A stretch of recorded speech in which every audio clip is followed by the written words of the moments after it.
কিবরিয়া ওয়াকিনা। আল্লাহু আকবার।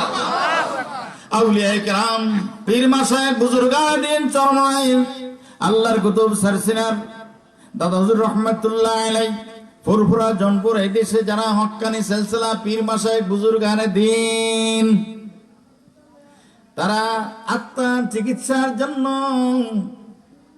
আপনাকে আমাকে সকাল সন্ধ্যায় জিকির করার জন্য বলেন কি বলেন না?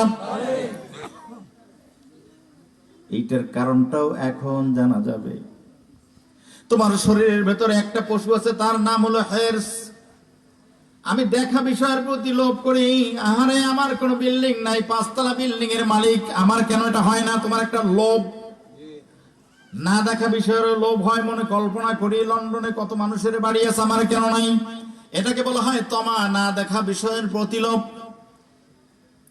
কৃপণতার মতো একটা পশু আমার মধ্যে আছে, হারাম খাওয়ার মতো একটা প্রবণতা, একটা পশু আমার শরীরের মধ্যে আছে, গীবত করা, পরনিন্দা, পরচর্চা করার মতো একটা পশু আমার শরীরের মধ্যে আছে, হিংসা করার মতো একটা পশু আছে, অহংকার করা, অহংকার নামে, কেবের নামে একটা পশু আমার শরীরের ভেতরে আছে।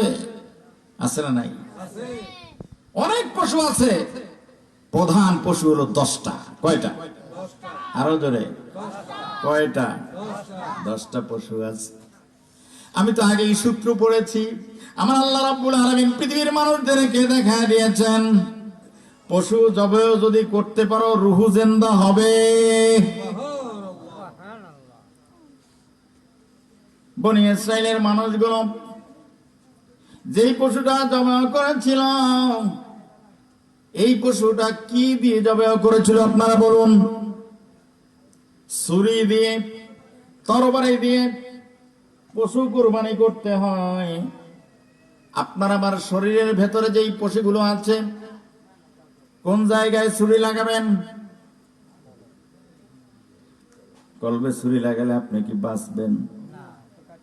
আপনি যদি তরবারি, আপনি যদি কোনো ছুরি লাগান, আপনি তো বাঁচবেন না, আপনি মারা যাবেন।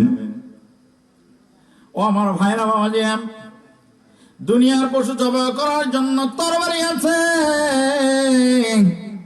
আমার আল্লাহর হাবিব ঘোষণা করেছেন, লিকুল্লি শাইইন সিকালা ওয়া সিকালাতুল কুলুবি যিকরুল্লাহ।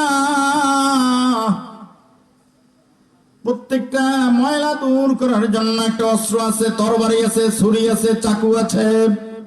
তোমার কলজের ভিতরে, অন্তঃকরণের মধ্যে যে পশুগুলো আছে, এই পশুগুলো জবাই করার জন্য আরেকটা তরবারি আছে। ওই তরবারিকে সুক্কার বলা হয় না, সিকিন বলা হয় না, ছুরি বলা হয় না। ওই তরবারির নাম হলো লা ইলাহা ইল্লাল্লাহু মুহাম্মাদুর রাসূলুল্লাহ সাল্লাল্লাহু আলাইহি ওয়াসাল্লাম। ওই তরবারি, দুনিয়ার তরবারির ধার থাকে এক পাশে। কয় পাশে? কথা বলে না কেন? দুনিয়ার তরবারির ধার থাকে এক পাশে।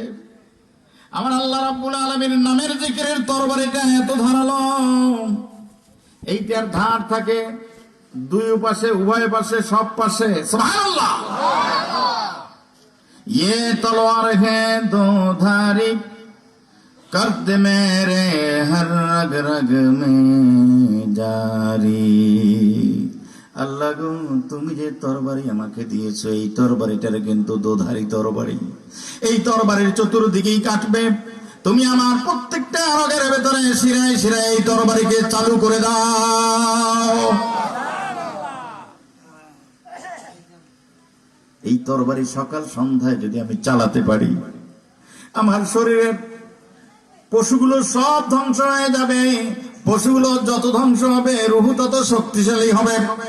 রুহু আসমানমুখী, নফস এবং পশু হলো জমিনমুখী। দুনিয়ার খাবার খেলে মানুষের নফস তাজা হয়, রমজান শরীফে মানুষের রূহ তাজা হয়। রমজান শরীফে মানুষ না খেয়ে থাকে, রমজান শরীফে মানুষ জিকির খেয়ে থাকে। রূহ ধাবমান হয় জান্নাতের দিকে, নফস ধাবমান হয়, পশু ধাবমান হয় জাহান্নামের দিকে। দুনিয়ার খাবার খেলে পশু এবং নফস এই দুটো তাজা হয়, আর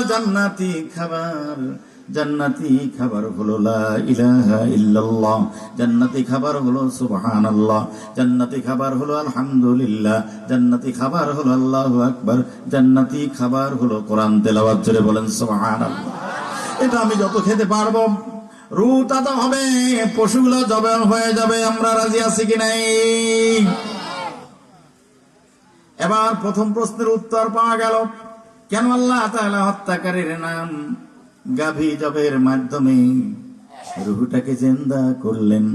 দ্বিতীয় প্রশ্নটা ছিল, গাভীটা কেন মাস বয়সের হবে, গাভীটা কেন বাছুর বিদ্যা হবে না?